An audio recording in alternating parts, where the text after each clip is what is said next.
Aslan is the main character of C.S. Lewis's The Chronicles of Narnia series. He is the Great Lion of the Lion, the Witch and the Wardrobe, and his role in Narnia is developed throughout the remaining books. He is also the only character to appear in all 7 books of the series. Aslan is Turkish for lion. Lewis often capitalizes the word lion in reference to Aslan, since, at least partially, he represents Jesus Christ. Aslan is depicted as a talking lion, the king of beasts, son of the emperor over the sea, the king of Narnia. A wise, compassionate, magical authority. Mysterious and benevolent guide to the human children who visit. Guardian and saviour of Narnia. The author, C.S. Lewis, described Aslan as an alternative version of Christ. That is, as the form in which Christ might have appeared in a fantasy world. Throughout the series, it is stated that Aslan is not a tame lion, since, despite his gentle and loving nature, he is powerful and can be dangerous. He has many followers, including humans, talking beasts, and mythological creatures such as centaurs, fauns, dryads, dwarfs, satyrs, naiads, hamadryads, mermaids, sylvans, unicorns, and winged horses. Role in the Chronicles of Narnia. In The Magician's Nephew. This is the first story in the chronology of Narnia, and of its human visitors, but the 6th tale that Lewis wrote, and for most readers, it is not the first meeting with the character. When Diggory, Polly, Jadis of Charn, Uncle Andrew, the cabbie and Strawberry inadvertently enter a new world using magic rings, they find it an empty void. Aslan appears, and through the power of his singing, calls the world of Narnia into existence. All the characters immediately feel awe for Aslan. Jadis expresses this as fear and hatred, and before fleeing she assaults Aslan with an iron bar that she tore from a lamp post in London. Aslan is unperturbed and continues calling plants and animals into existence. The power of his song is so great that even the iron bar, dropped on fertile earth, grows into a functioning lamp post, and toffees sprout into fruit trees. Aslan claims the power of his song will last for a few days. Aslan then selects 2 of most animals that his song has called into existence and gives them the power of speech and reason. He instructs them to look after all the animals. He appoints the cabbie to be King Frank of Narnia and brings his wife Nellie from Earth to be Queen Helen. Aslan explains that Jadis will pose a great threat to the Narnians, and charges Diggory and Polly with a quest to acquire a magic apple so they may plant it to protect the land. To aid them, he turns Strawberry into a winged horse named Fledge. When the quest is complete, he crowns Frank and Helen, and advises Diggory to take an apple from the tree to revive his sick mother. At the end of the novel, he takes Diggory, Polly and Uncle Andrew back to the wood between the worlds, without the use of magic rings, and warns them that their Earth would be in danger from an event similar to one that resulted in the destruction of all life on Charn. In The Lion, the Witch and the Wardrobe. Aslan is first introduced in the book The Lion, the Witch and the Wardrobe. Narnia is now in the 100th year of the tyrannical rule of Jadis, who has returned as a powerful sorceress called the White Witch. Jadis has condemned the land to endless winter but never Christmas and has turned hundreds of Aslan's followers to stone. He is first mentioned by Mr. Beaver, who tells the Pevensie children that Aslan is on the move. He explains that Aslan is the true king of Narnia and that the children are the chosen ones to help end the tyrannical rule of the White Witch. Even as the children explore Narnia, Aslan's presence begins to weaken Jadis' grip on the land. The ice begins to melt and Father Christmas appears at last and gives the children gifts. Edmund, who was enchanted by the White Witch on his first visit to Narnia by eating enchanted Turkish delight, attempts to betray his siblings and is not present to receive a gift. Mr. and Mrs. Beaver lead the others to Aslan at the stone table at a large gathering of loyal Narnians preparing for war. Aslan sends his creatures to rescue Edmund. Peter slays Morgrim the wolf, chief of the witch's secret police, and Aslan makes Peter a knight. The White Witch comes in parley and demands her right to execute Edmund for his betrayal, citing deep magic from the dawn of time that gives her power over all traitors. In private conversation with her, Aslan offers himself in Edmund's place, and she accepts his offer, though none of Aslan's followers know this. Susan and Lucy, unable to sleep, follow Aslan to the stone table that night. They watch from afar as the White Witch asks her evil people to tie him up, shave him, and the witch kills Aslan with her knife. With her greatest adversary dead, the witch leaves with her army to prepare for war against the Narnians, convinced that she will win. Lucy, Susan, and a number of mice remove the bonds from Aslan's body. But as the stone table breaks they find that his body is gone.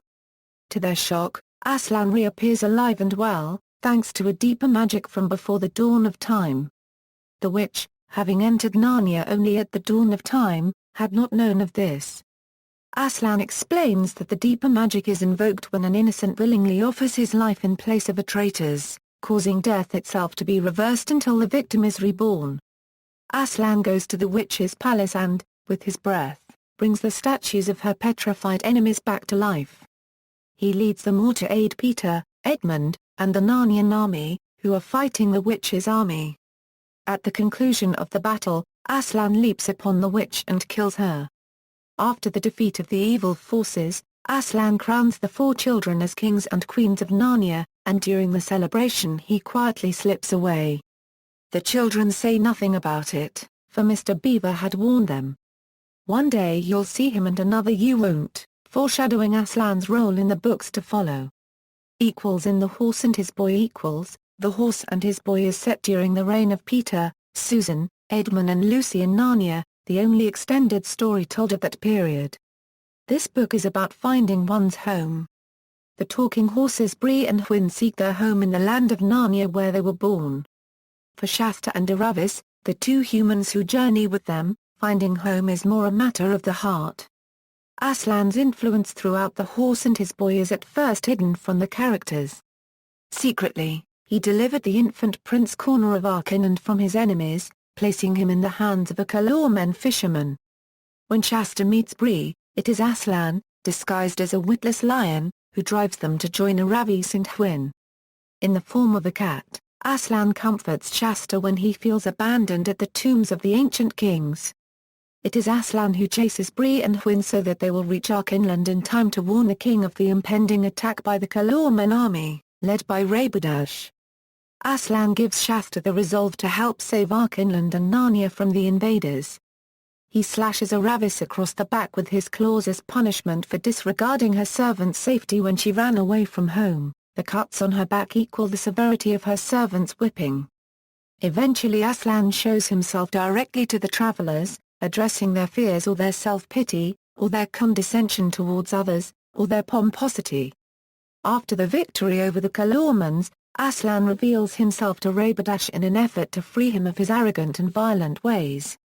When kind words and forgiveness fail to soften Rabidash, who calls Aslan the demon of Narnia, Aslan resorts to an act of severe kindness. He turns Rabidash into a donkey.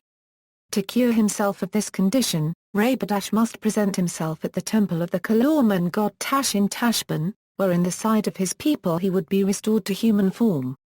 But if he thereafter goes without 10 miles of the temple, he would be turned back into a donkey permanently. Since then, Rabidash remained in Tashban where he ruled until his death. In Prince Caspian. The novel Prince Caspian takes place 1,300 Narnian years after the events in The Lion, the Witch and the Wardrobe. Aslan and the Pevensie children have become near-forgotten myths, and Narnia is now ruled by Telmarines, humans who have since conquered and settled in Narnia. Aslan serves to guide the Pevensie children to Prince Caspian, but he appears unambiguously to them only when they put their faith in his will and really try to see him. The loyal Narnians gather at Aslan's house, a mound over the site of the stone table. Here Prince Caspian forms his army to fight for Narnia against his uncle. Meanwhile, Aslan reawakens the spirits of the forest and the river, leading a bacchanalian revel through the oppressed towns and fomenting a popular revolution. When the Telmarines are defeated and the old order is restored, Aslan creates a door in the air allowing the children to return to Earth along with any Telmarines who do not wish to remain in the renewed Narnia, where humans and animals are equal. He tells Peter and Susan that they are now too old to return to Narnia, having learned all they can from their experiences there. However, He tells Edmund and Lucy that they may return to Narnia. In the Voyage of the Dawn Treader Edmund, Lucy and their cousin Eustace Clarence Scrubb arrive into Narnia through a painting of a ship which turns into Caspian's ship, Dawn Treader. Caspian, having established peace in Narnia as the new king, has set out on a voyage in search of the 7 lost lords who had been loyal to his late father and were subsequently banished by the usurper Myras. The talking mouse Sheep accompanies Caspian in hopes that their voyage will lead to Aslan's country in the uttermost east, for he was told by a dryad that his fate lies in Aslan's country. Lucy and Caspian come to the conclusion that it was Aslan who summoned the 3 children into Narnia to help Caspian on his quest. On many of the islands where they stop, a brief glimpse of Aslan or his image is enough to guide Caspian and his crew away from danger and folly. When the recalcitrant Eustace becomes a dragon, Aslan meets him and pulls the dragon's skin away, leaving Eustace a chastened and more pleasant boy. In a magician's house on another island, Lucy attempts to perform a spell that would make her tragically beautiful, despite being warned of negative consequences. Just as she is about to say the words, however, she sees an image of Aslan snarling at her, frightening her from reading the spell. Aslan also reprimands her for using another spell to see what her friends say about her. She encounters a story spell that she feels is the best story ever that disappears after she reads it, and Aslan reassures her that she will be able to read it again. Eventually Edmund, Lucy, Eustace, and Sheep the mouse reach the world's end, where Aslan appears as a lamb before transforming into a lion. He shows Sheep the way to his country and helps the children return home.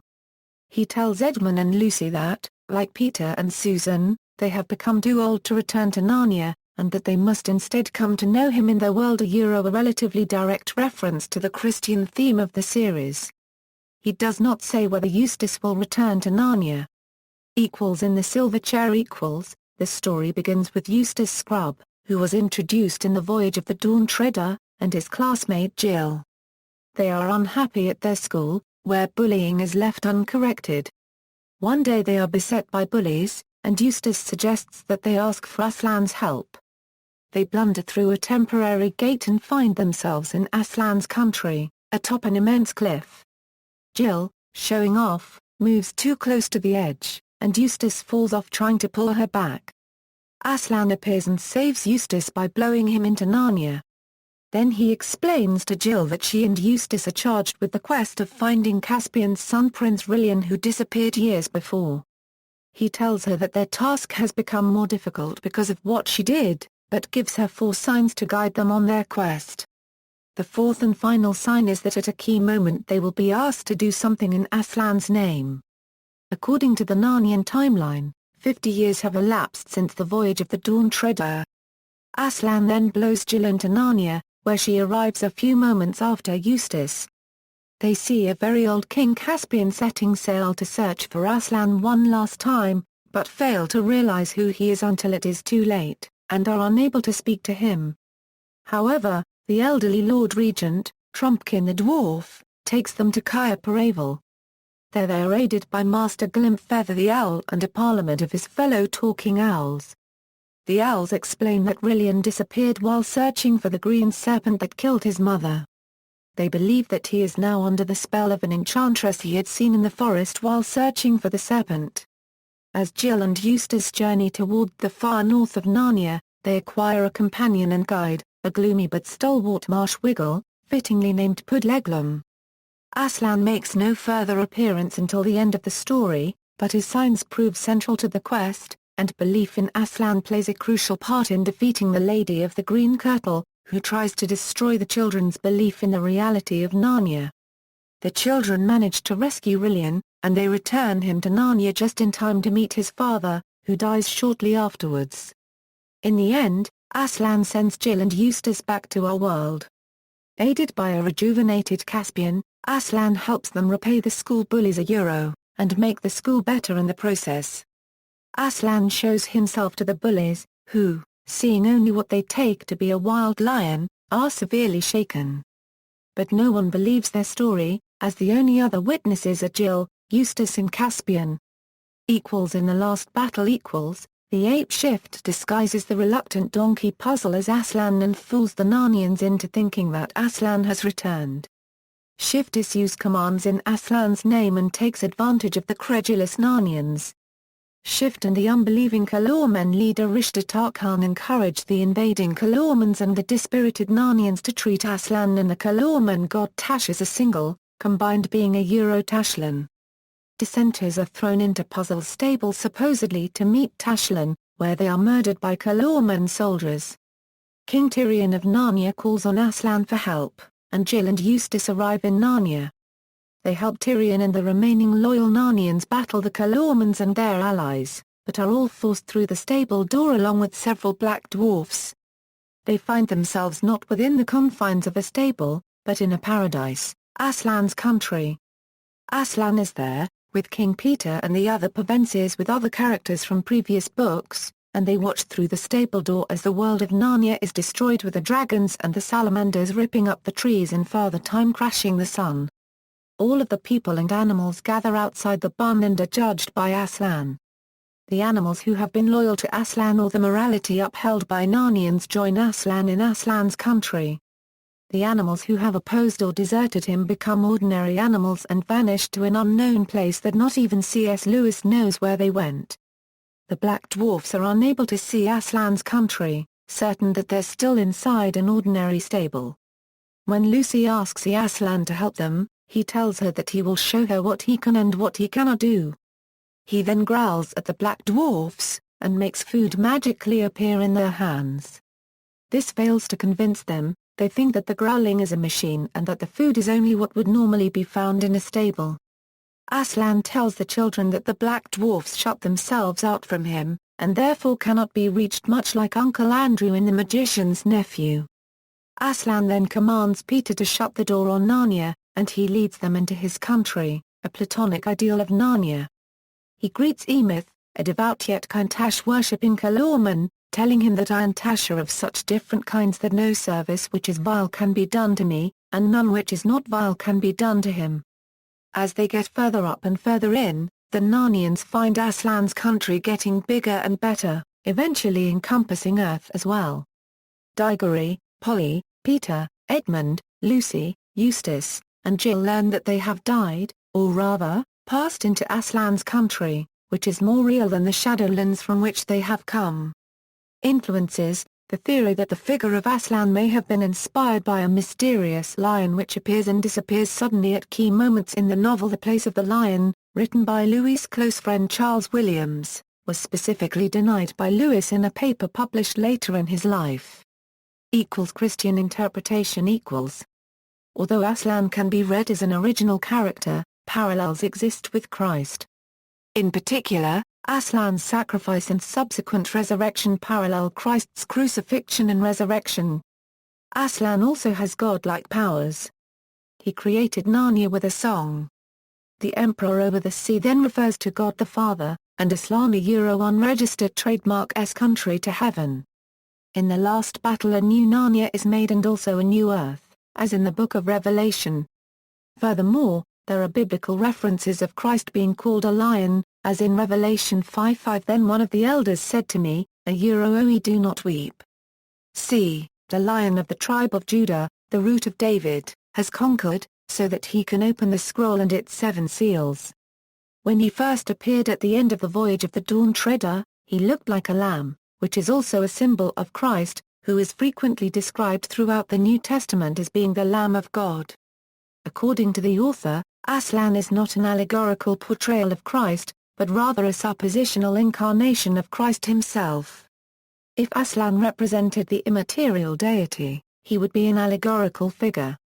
In reality, however, he is an invention giving an imaginary answer to the question, what might Christ become like if there really were a world like Narnia and he chose to be incarnate and die and rise again in that world as he actually has done in ours?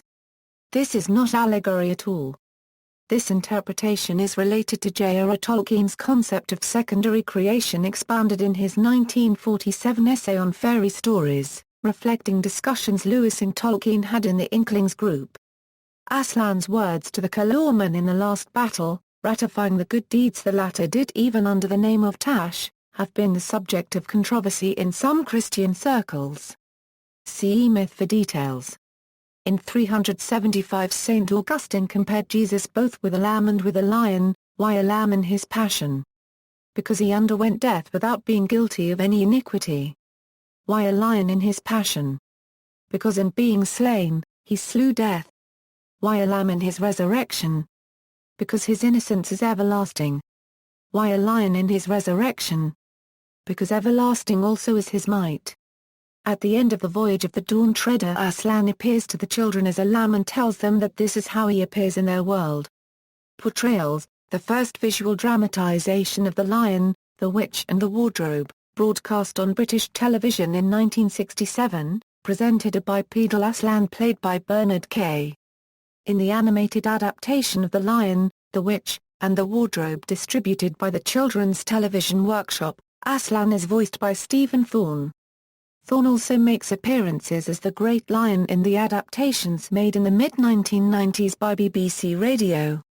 In all four of the BBC television serial adaptations of the late 1980s and early 1990s, Aslan is voiced by Ronald Pickup and the elaborate costume puppet is operated by Eliza Burke, Tim Rose, and William Todd Jones. In the Focus on the Family radio adaptations, he is portrayed by David Suchet. In the 2005 film, The Chronicles of Narnia, The Lion, the Witch and the Wardrobe, the CGI Aslan is voiced by Liam Neeson. Neeson returned to voice the character in the sequel, The Chronicles of Narnia, Prince Caspian in 2008, and the third film in the series, The Chronicles of Narnia, The Voyage of the Dawn Treader. Parodies. In the Here Comes the Neighborhood episode of South Park, Aslan appears as leader of the Lions Token decides to live with. In the Imagination Land trilogy, Aslan is the leader of the Council of Nine, along with other beloved, good characters like Luke Skywalker, Gandalf, Wonder Woman, Zeus, Popeye and Jesus Christ, who tell Butters that he is the key who will save Imagination Land from the invasion of evil imaginary characters. In Epic Movie, Frederick Willard appears as a parody of Aslan. He is a human-lion hybrid known as Aslo. He's constantly drinking and sleeps with anyone who's willing. He helps the heroes get Edward out of the White Bitch's dungeon, kills Silas, and ends up killed by the White Bitch. Aslan appears in the Robot Chicken episode Robot Chicken's Half-Assed Christmas Special voiced by Seth MacFarlane. Appearing in a segment parodying Narnia, he is referred to as the Jesus Allegory Lion, and is seen talking to a centaur answering if he had seen Equus when his head gets cut off by the nerd riding a unicorn. References. External links. SparkNotes reference to the meaning of Aslan's death. Aslan is still on the move. Christianity Today editorial, August 6, 2001.